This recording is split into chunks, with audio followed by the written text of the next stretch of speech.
Hello, everyone, and welcome to the Safety Artisan. I'm Simon Danucci, and I've been a safety engineer and consultant for over 20 years now. So, when I decided to start my own business, I was wondering what I was going to call it.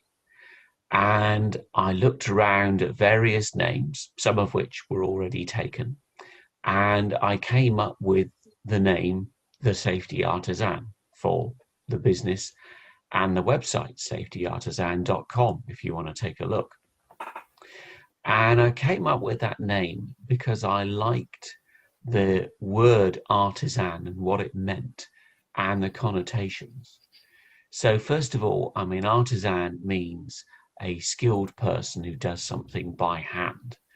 And it can also refer to a thing that is, specially handmade, usually with high quality materials. So I like the sound of that.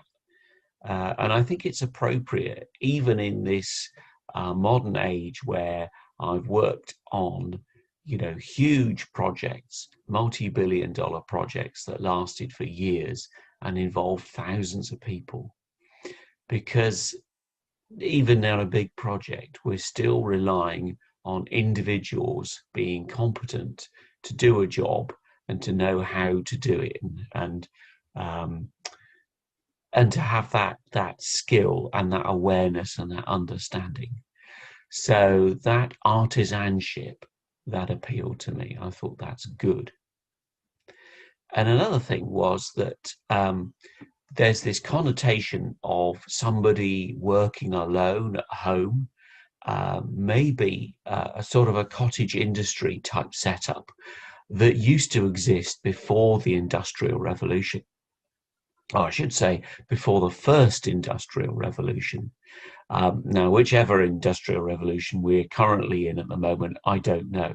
But we've gone back to a world where, thanks to the internet, you can sit at home and do work. And in fact, thanks to, the recent global pandemic, more and more of us have been sat at home doing work, working remotely over the internet. And I, as an individual, can reach hundreds, thousands, or even millions of people over the internet with my teaching and with my knowledge and experience. So, the internet has really enabled a return to those kind of cottage industry ideals where individual people can do something of high quality and find a market for what they're doing, regardless of big brand, big business, etc., etc. So we can, you and I can communicate one to one or one to many, and you can communicate with me, and we can learn together and share together what we want to do.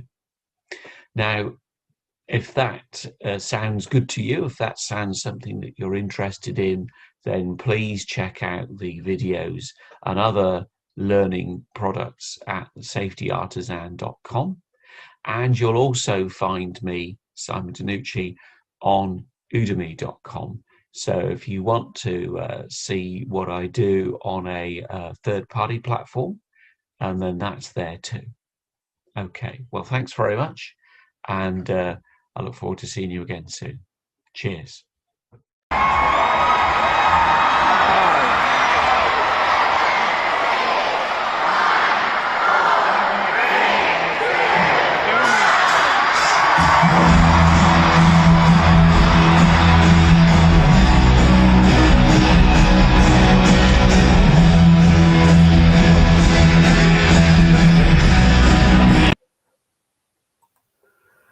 Well, hello everyone, and whether you're joining us on Restream or via Eventbrite, or whether you're on Facebook or LinkedIn or however you're with us, good morning.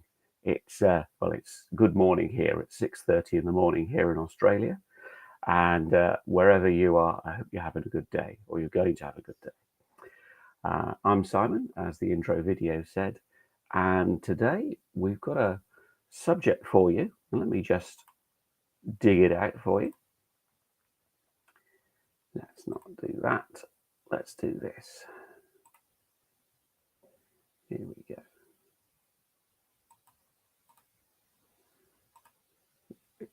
Here we go. So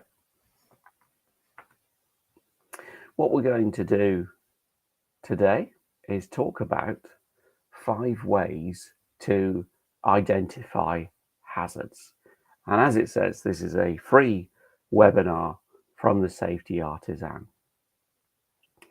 So just to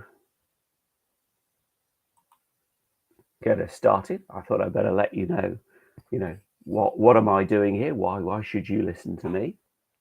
And I've been doing this job, system safety engineering and the like, for 25 years now, and I've worked on a lot of projects, aircraft, all kinds of aircraft, fast jets, helicopters, big aircraft, ships, submarines, air traffic management systems, a little bit on trains, and some stuff on software. Software is everywhere. And I've worked on some really tiny programs, which is great. That's really nice.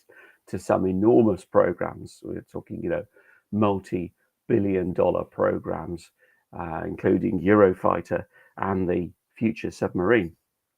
And not all of those programs went well, I have to say. Okay, but you learn from the failures, or we should do. So actually, that's to your benefit because you get to learn from my mistakes, which some very famous national leader once said was a good idea. And I've worked many years in the UK, and now I've been in Australia over 10 years. And I've also worked on a lot of US and European programs. So I'm familiar with many different ways of doing things. Okay, we don't all do things the same way. Okay, and it's good to understand that. I've been very fortunate to teach safety to hundreds of people in the classroom. Years ago, I worked for a firm in the UK, and we had the contract to teach all the safety courses to UK Ministry of Defence staff. Okay, so I was involved in that team, and I really enjoyed doing that. So I got to teach hundreds of people there and in other settings, and also now thousands online because we're doing everything online, including this. And I've been lucky enough to present on safety topics at several international conferences as part of my job. So that's all about me. That's enough about me. Let's move on. So we're going to talk about this webinar topic today because some people may be out there thinking, well, I've got to do safety. I've been asked to do something to do with safety as part of my job, or I want a new job. I'd like to earn some more money, but I don't know how to get into safety. How am I going to do that? It seems like a difficult proposition. And in some ways it is, because there's not a lot of quality system safety engineering training out there. And what there is very expensive. And of course, you've often, you've got to sign up, you've got to pay for it, you've got to spend hours and hours doing it. So to get any kind of safety qualification takes a lot of money and a lot of commitment. Okay, so understandably, people may be feeling, oh, I can't do this. How am I going to break into this? Well, hopefully, that's where people like myself come in, who can come to your computer and feed you safety knowledge in bite-sized chunks so that you can, eat the elephant one bit at a time. And I've said, where do I start? Because really hazard identification is where it always starts in safety. So I thought, well, that's as good a subject as any to start with. So for hazard identification, we need to be aware of 4 things. Okay, so what we're doing is we are imagining what could go wrong. Okay, and I want to emphasize, first of all, imagination. Okay, so we need to be open to what could happen.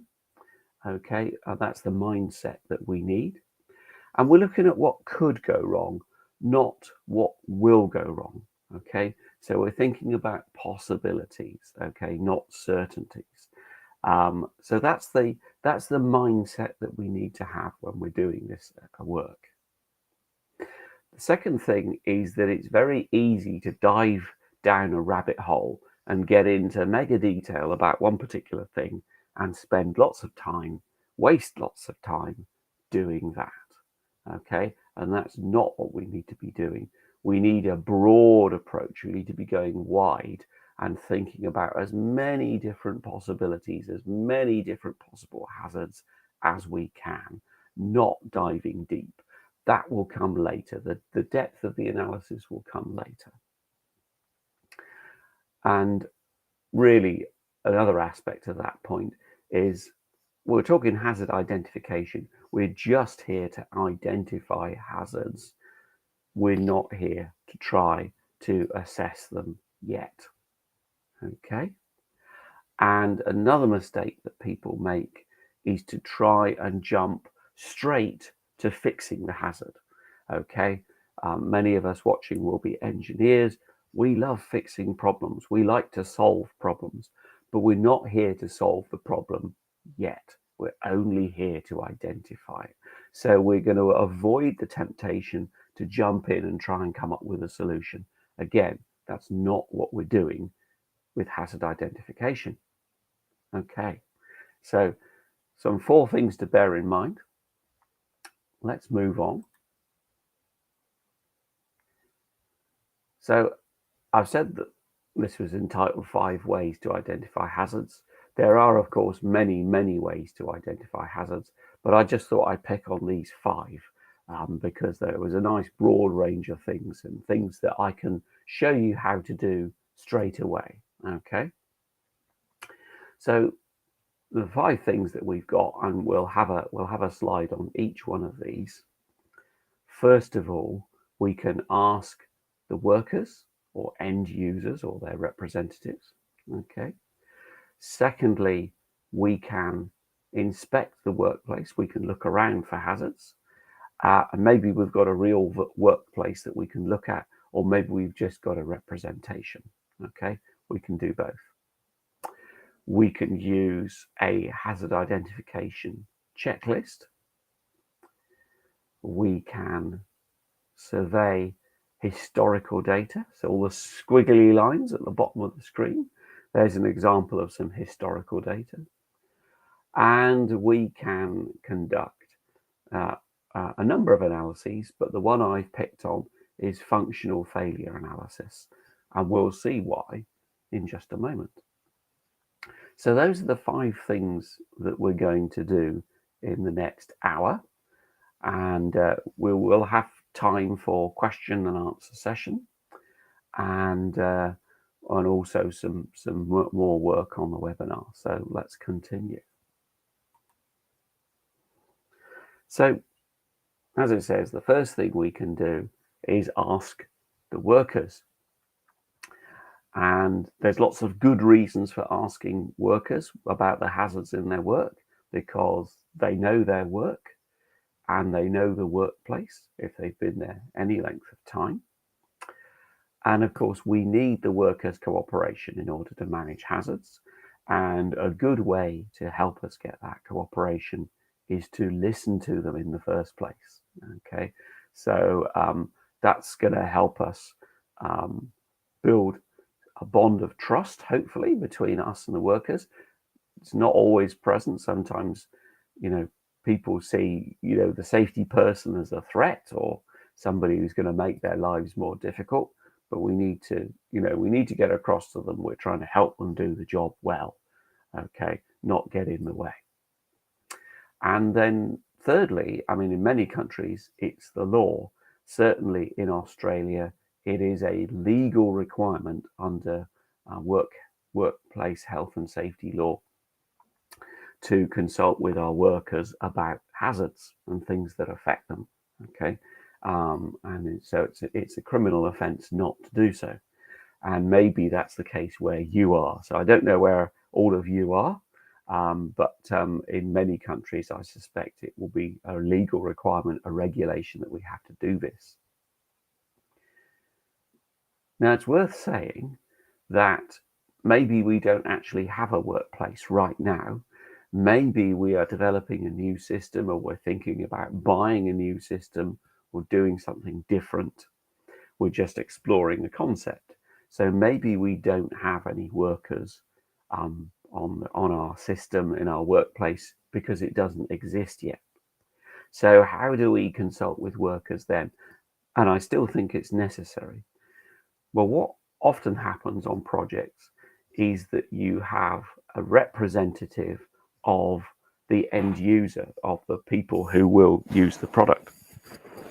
And certainly on projects I've worked on, we would have a project sponsor who is usually from the user community and has often operated and has experience of systems like the one that we are developing.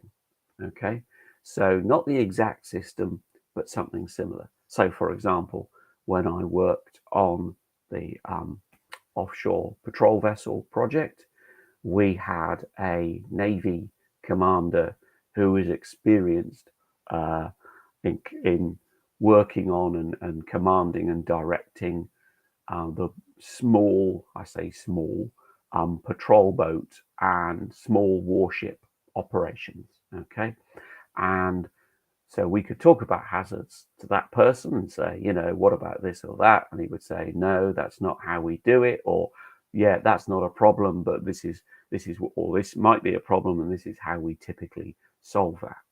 So we were able to come up with stuff that was consistent with the way things operated in the real world, even though our ship didn't really exist yet. Okay, talk some more about that example in a moment. So that's asking the workers. That's method number one.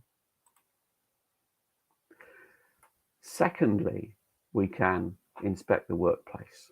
Okay, and just looking around, as it says, can tell you a lot.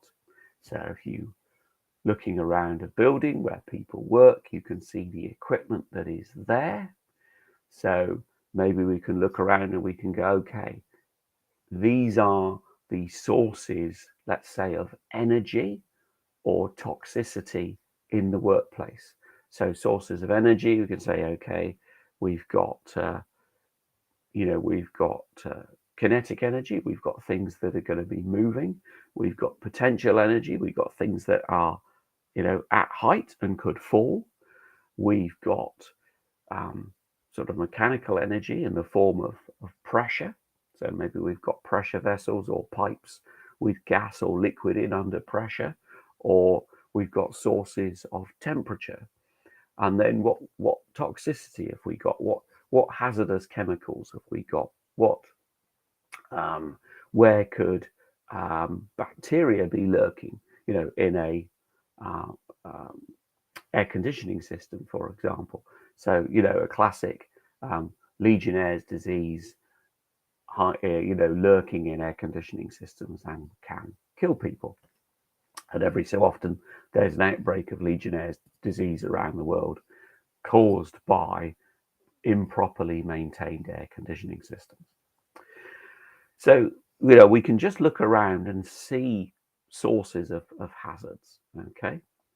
And while we're doing that, by the way, we need to think about not just normal conditions of work, but what happens in abnormal conditions. What happens, okay, so we've got a vat of liquid over there. What happens if we have a leak or a spill? How are we going to safely clear that up?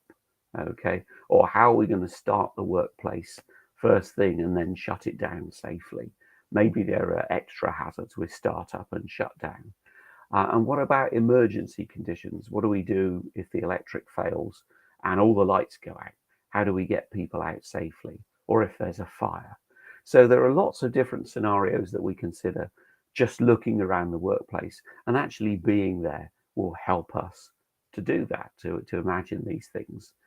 It will prompt us to think about how things might be for the workers. And harking back to the development scenario, well, what if there is no real workplace, or what if it's inaccessible? What if we can't see it for whatever reason? So what have we got some drawings that we can look at, or blueprints? And these days, of course, maybe there is a 3D design that we can look at on the computer. Do we have pictures or videos? And going back to my example about the offshore patrol vessel, we had those kind of things. We had 3D design, we had models of the ship, which was extremely useful, and we also had a sort of interactive video where you could walk through every compartment of the ship. It was a little like playing one of those old-fashioned adventure games where you decide which room to go into. So we could go through all the spaces of a very similar ship, not the exact one we were buying, and see what was in that space and how you got from one space to another. And you could look around and get your bearings and understand, because you look at a drawing, you look at a sketch or a blueprint, and it's not always terribly helpful. So that 3D view was fantastic, really helpful. Okay, or maybe we might have a computer graphic representation of that. Okay, so there's lots of possibilities these days. Or maybe there's just a similar thing that we could look around just to get an idea. Or if there is no similar system, then maybe we can create that similar system. Maybe we can say, well, our new system, it's going to be a bit like this, but it's going to have these systems and these new features. So let's pull all of those things together. Maybe they already exist in different places. Let's pull them together and make a collage, if you like. A bit like those detective things on the TV where they have all the pictures linked together. And maybe that will help us do a good hazard identification job. So there's lots of possibilities out there.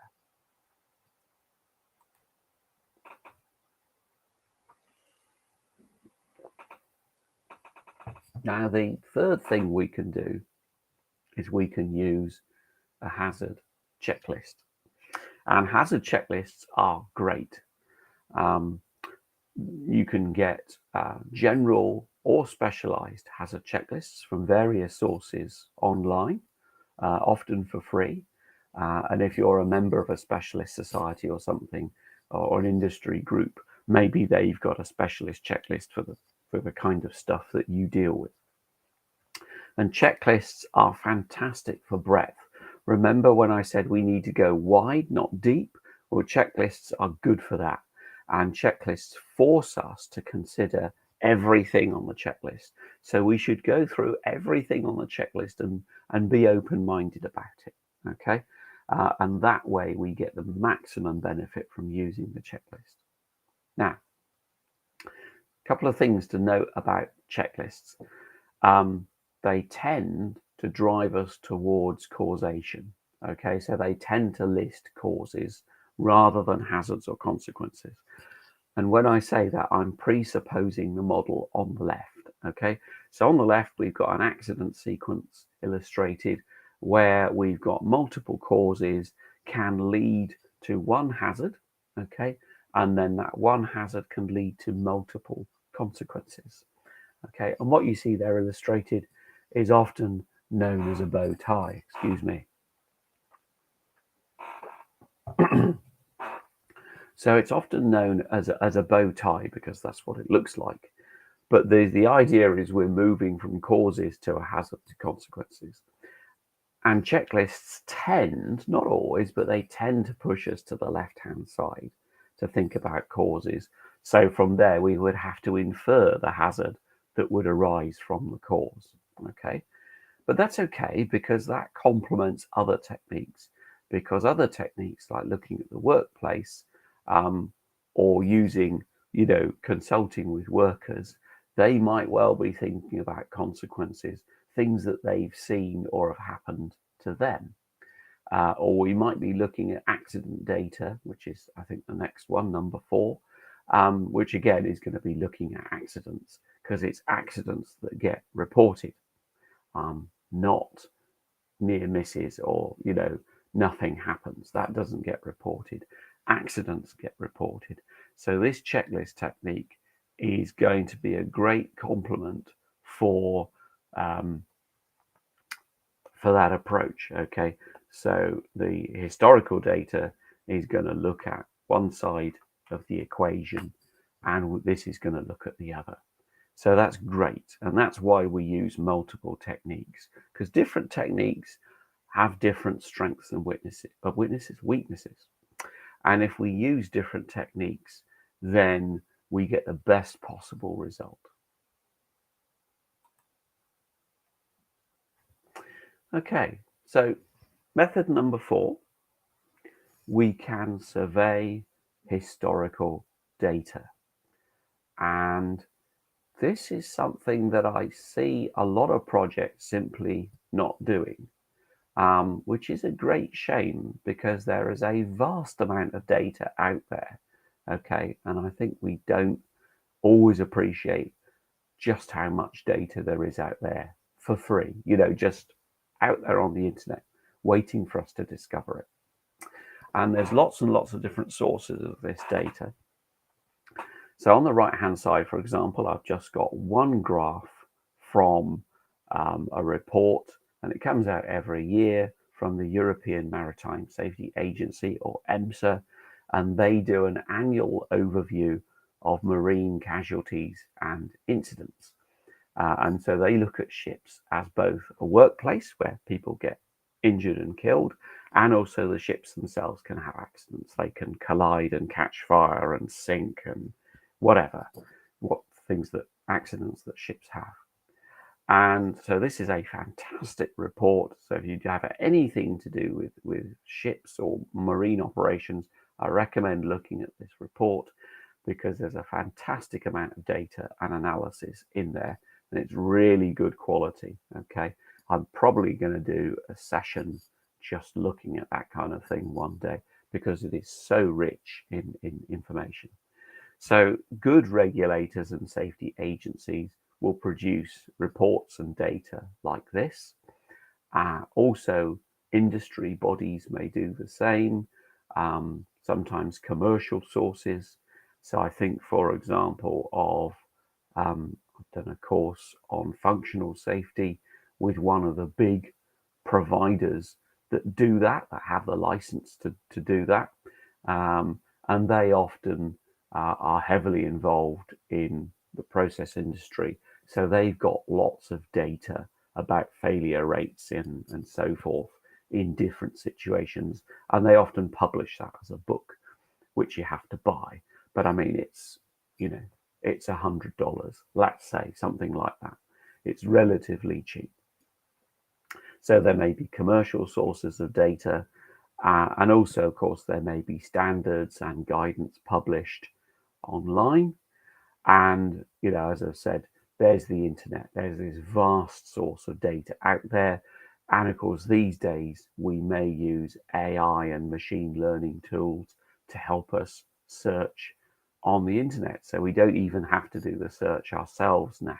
We can instruct an AI bot to go out there from either what it's been taught, usually from internet content, or to go out and crawl the internet and find answers for us. So there's lots of tools now that can help us do this, whether or not they're explicitly identified as safety tools. And you can even go on Wikipedia, which will yield useful data. When I was on Future Submarine Program, one of the sources that we used was Wikipedia, because some enthusiast had put together a list of every submarine accident and incident that was publicly known about. Okay, so even in the very secretive world of submarines, if a submarine has a serious accident and people are hurt, it often gets reported. Okay, so we were able to get quite a lot of data, because there's been quite a lot of submarine accidents over the last 100 years. And so we were able to gather quite a lot of data, which was surprisingly useful. So when people would say to us, oh, this kind of accident has never happened, we were able to say, no, you're wrong. it has happened, and it's happened several times. And here are the circumstances. And these are just the instances that we know about. You know, all the near misses and the scrapes and bangs that never get reported, you know, we can infer that they're there. So we've got to interpret this information sensibly. But nevertheless, there's a ton of useful stuff out there, which is really, really helpful.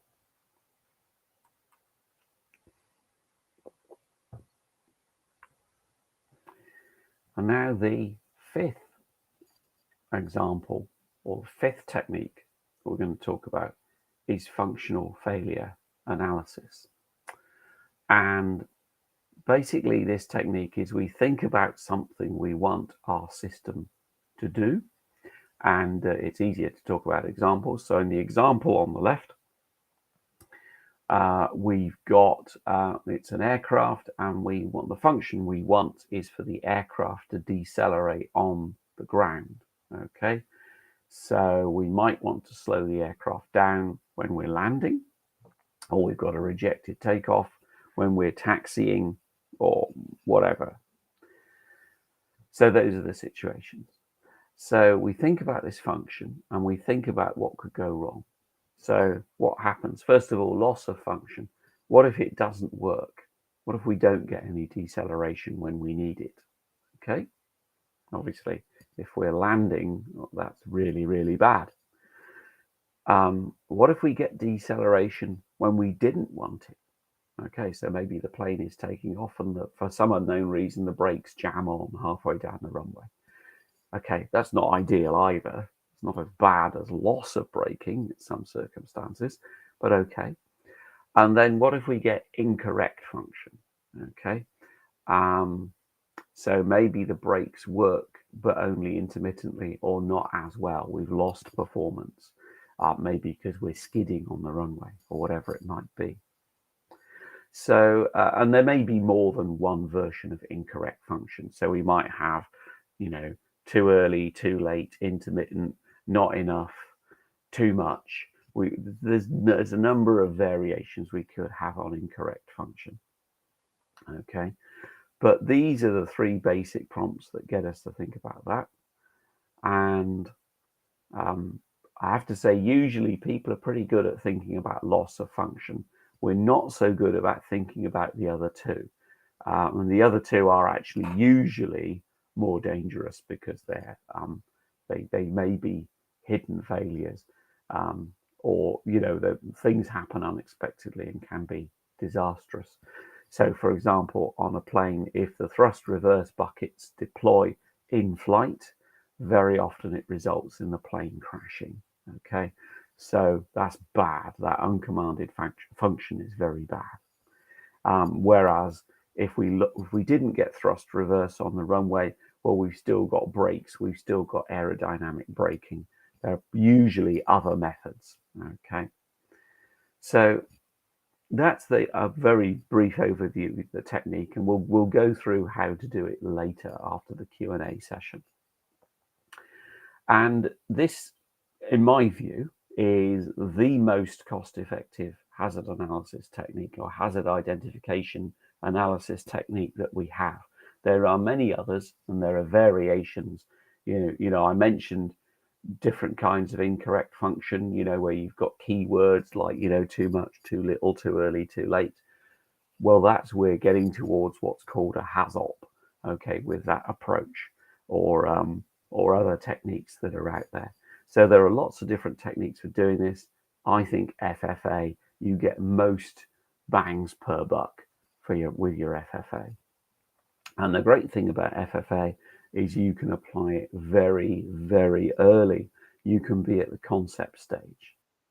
Now, I've heard some people, even some very experienced safety practitioners, say, "Oh, you can't apply. You've got to have a design before you can identify hazards." Absolute rubbish. Okay, you can apply this at the concept stage, and in the example, we will do so. Okay, so I've talked through 5 techniques, which is great, but what do you do next? Okay, so for next steps, I've got some resources for you to help you get started. So first of all, as you may have seen if you signed up for this, there's a free preliminary hazard identification and analysis guide. Okay, and that's available for you, and I will put the links to this in the comments in just a moment. And so we've got that guide, which is, as you see illustrated there, that's about 50 pages. And it's got information on all the techniques that I've just mentioned and some others. Okay, so hopefully you will find that useful. For the next 4 days, actually, because it started yesterday, I'm doing a 60% discount on my hazard identification lesson. Okay, so normally that's $45 US, but for the next 4 days, it will be available to you for only $18 US. And to get those, you will need to sign up for my free email subscription, which has got a lot more content and discounts. So free content that will be delivered, videos and so forth, and some more discounts. So there's some resources to help you get started, varying from the free to the cheap. And of course, there's a ton more of resources and lessons at safetyartisan.com. Okay. Now, okay, so this is the first webinar in a series. So it's just the start, and we will continue through the system safety process in later webinars. So there is a structure to this series. So before we get to questions and answers, I just wanted to let you know that today we've done 5 ways to identify hazards. And on the commonly used system safety standard, that is task 201. Okay, so this is in the MIL standard 882E standard. There are many standards out there, but this is as good as any to teach with, and it covers all the things that we need to know. So that's today's. Next month in mid-April, we're going to be talking about foundations of safety assessment. So we're going to talk about preliminary hazard analysis and system requirements hazard analysis. More on that in a moment.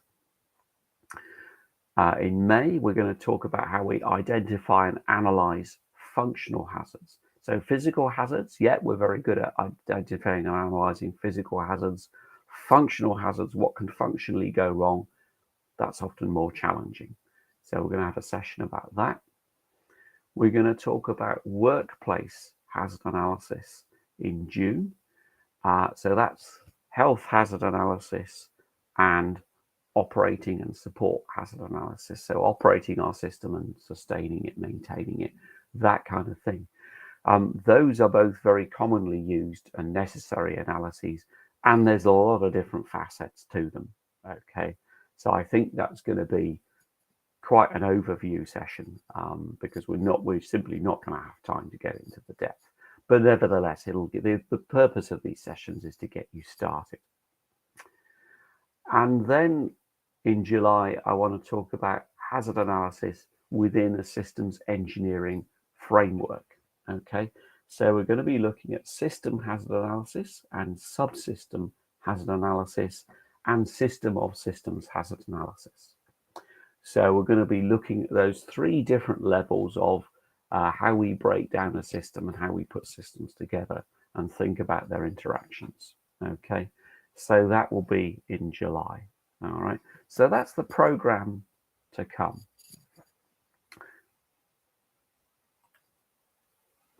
And just to give us a little example, one of the things, so next month's webinar, I'm going to be talking about foundations of safety assessment.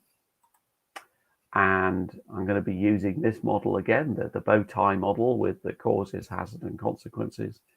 And we're going to be talking about how we start a project. So we do preliminary hazard identification, which is primarily there to identify hazards, but we also end up identifying causal factors and consequences. Okay. We're also going to do some identification of safety requirements and looking at the requirements of the system. So we're going to do some system requirements hazard analysis and looking at those system requirements. What do we want the system to do? What could be the hazards associated with what the system does? And that requirements analysis will do lots of things for us.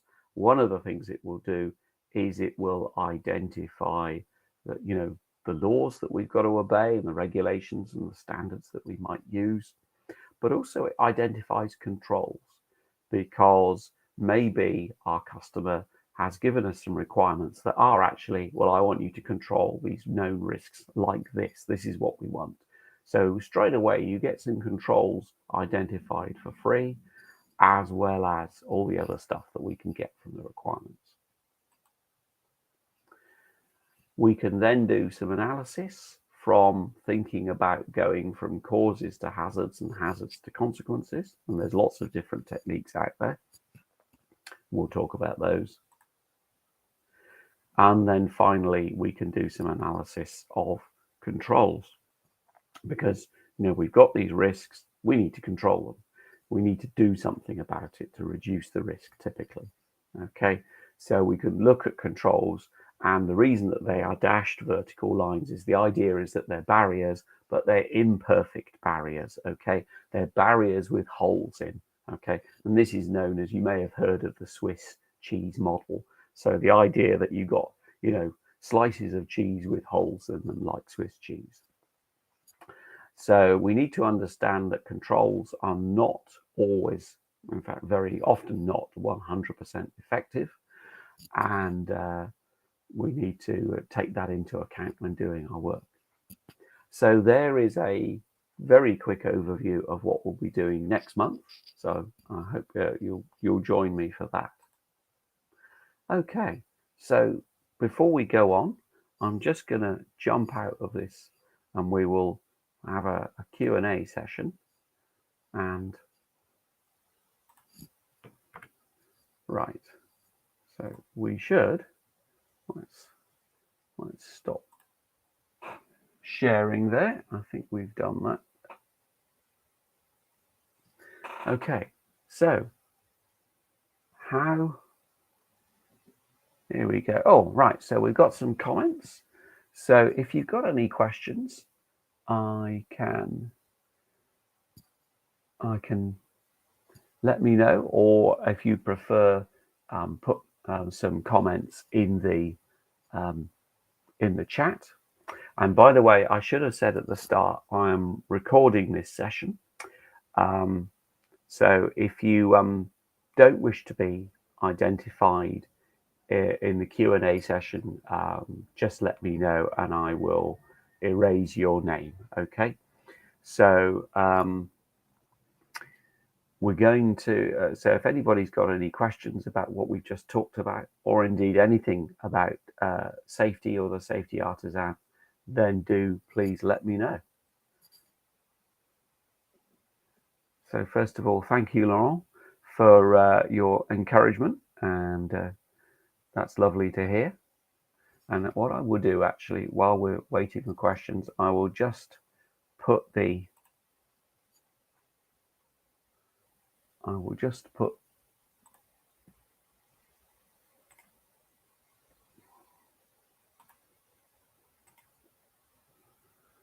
where are we?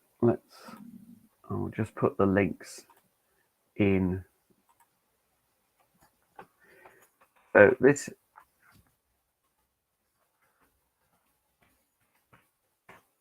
is the link to the PHIA guide.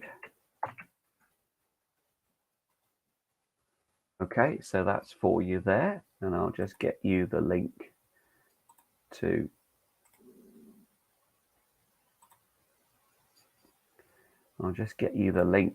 for the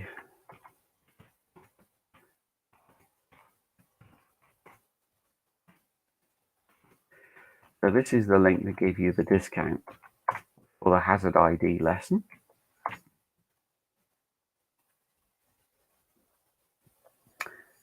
And then, just for convenience,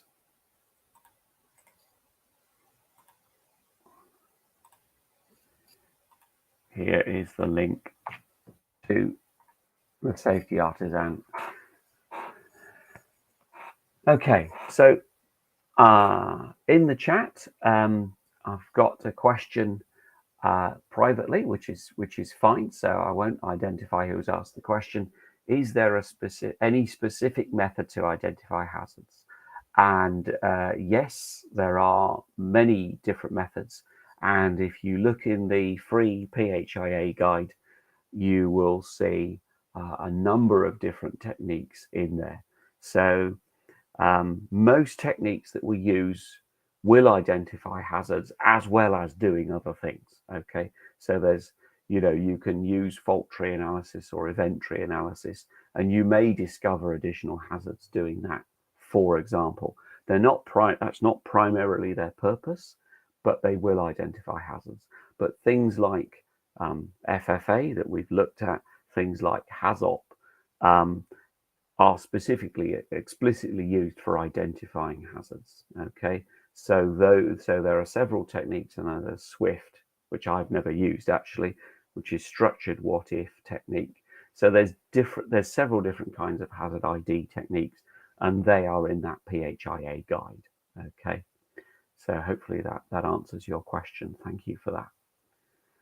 Have we got any more questions?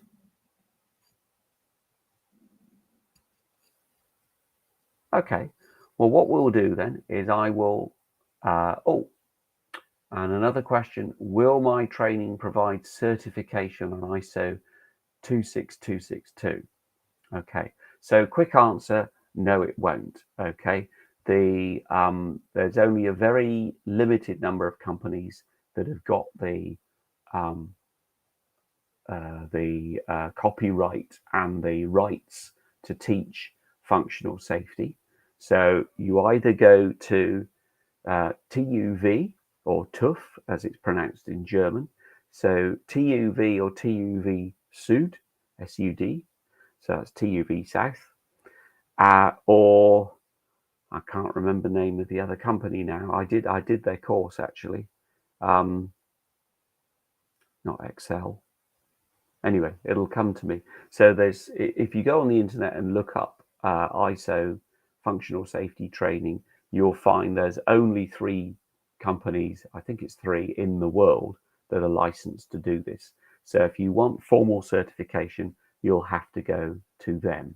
And the training is very good. I've done a 3-day course with them. And certainly the practitioners who did the course I were on were very experienced and really knew their stuff. But you are going to have to pay for it, I'm afraid. Okay. There is a free resource on functional safety, which is I think it's copyright free. If you go to the UK Health and Safety Executive website, there is a report on there that's got a functional safety process. Okay.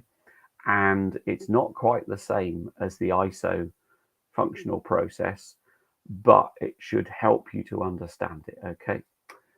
And that will help you. It won't get you certification. I'm afraid that's going to cost you a lot of money, which is one of the reasons that I'm doing this. Oh, could you send me the link? I will. Let me just see if I can find it. Here we go. Right. HSE UK functional safety. Let me find. Here we go. So, right. Okay. So what I'm going to do, I'm just going to copy that. So I'm just going to put this in here.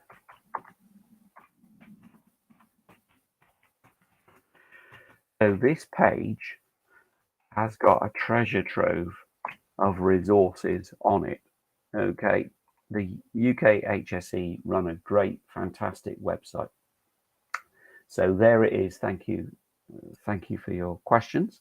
And you'll see there's a lot of resources on there about things relating to functional safety.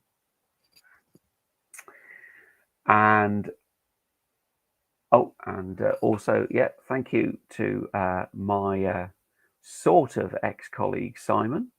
Well, thank you for your best wishes, Simon from England. And now I'm seeing that I can't actually post this stuff into Facebook. So if those of you who are watching from Facebook, you're not going to get these links, but I will add the links. Okay, let me make a note of that.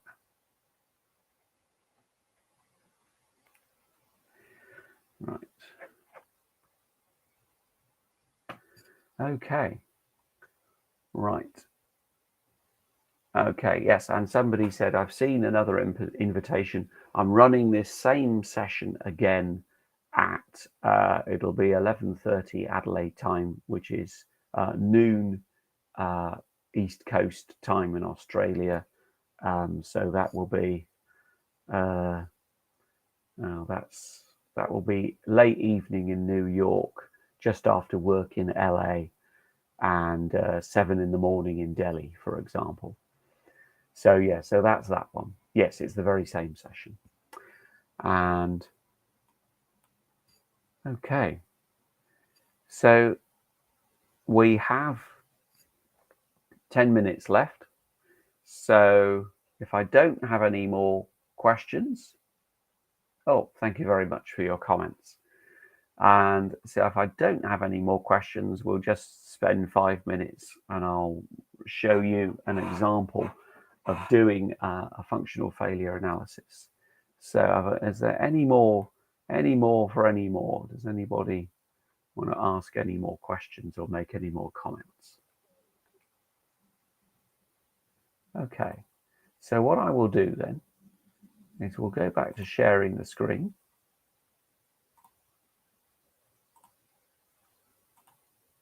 Okay, so here we are. Here's a little functional failure analysis table.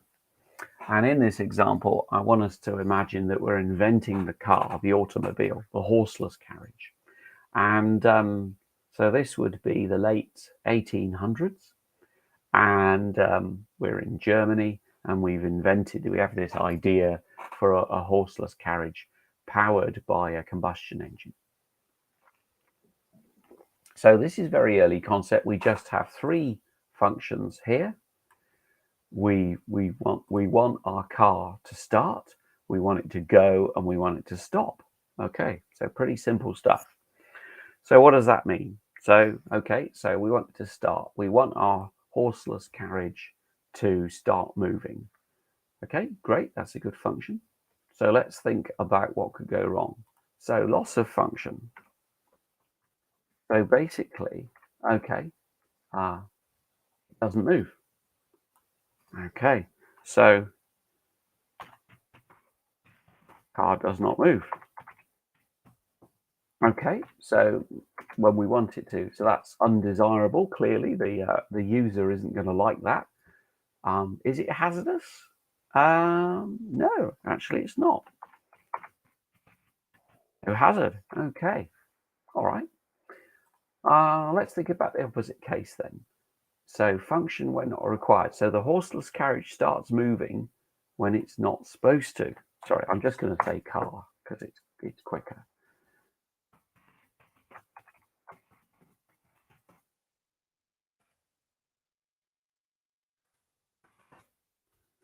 Or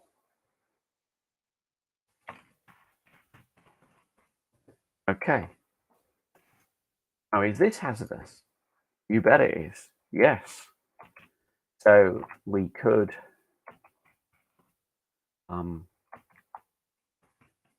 collide with people. We could run people over. We could hit some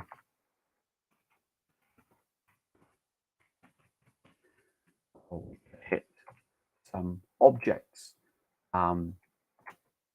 possibly, or maybe the car, if it went off on its own, could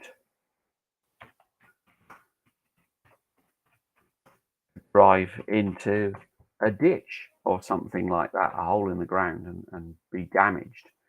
So we could have, we could have injury, death,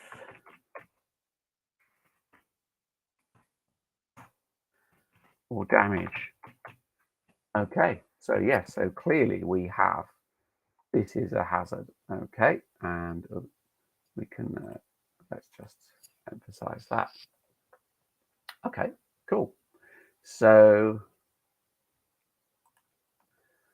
let's now, incidentally, I've just realized what we're assuming is that the horseless carriage starts, we're assuming that it's stationary before we begin. So it's not moving. So stationary horseless carriage starts moving. Okay. Now, which is kind of implied in starts moving, but this illustrates a point. When we start doing this thing, sometimes we find that our description is not quite right. When we start thinking about what can go wrong with a function, it actually helps us to think about the function precisely what it is supposed to be, or more precisely. And then with this technique, precisely nailing down the function really does make a difference. It really does help you with the quality of your analysis. So if we're saying the first starting is stationary horseless carriage starts moving, then stopping will be the opposite. So moving horseless carriage stops moving. Okay. Or stops, or comes to a halt.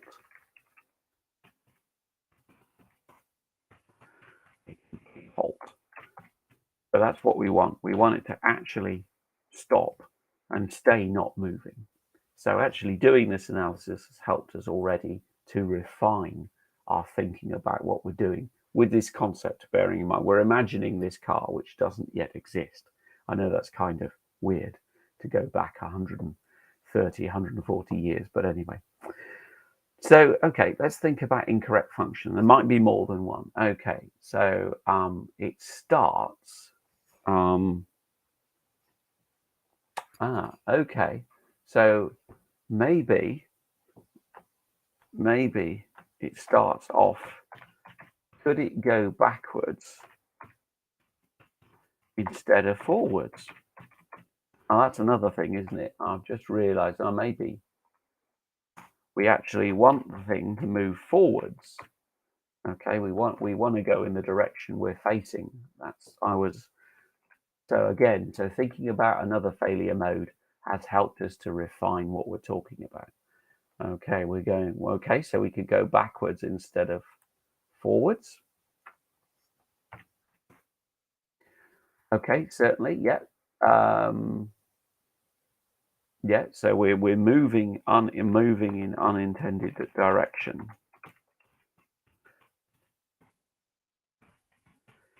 Actually, not just unintended, because if we're looking forwards, we're not looking backwards. So we're actually moving into ground where we can't see. So again, is that hazardous? Yes. So again, if there's something, there could be somebody behind the vehicle, or an object, or an animal, or we could drive into a hole because we're not looking where we're going.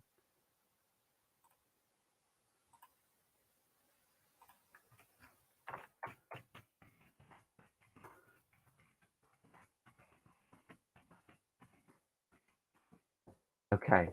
Now, incidentally, by the way, if we were going forward and thinking about hazard controls, then not looking where we're going, oh, maybe I need a rear view mirror, and that would make reversing safer. What an idea.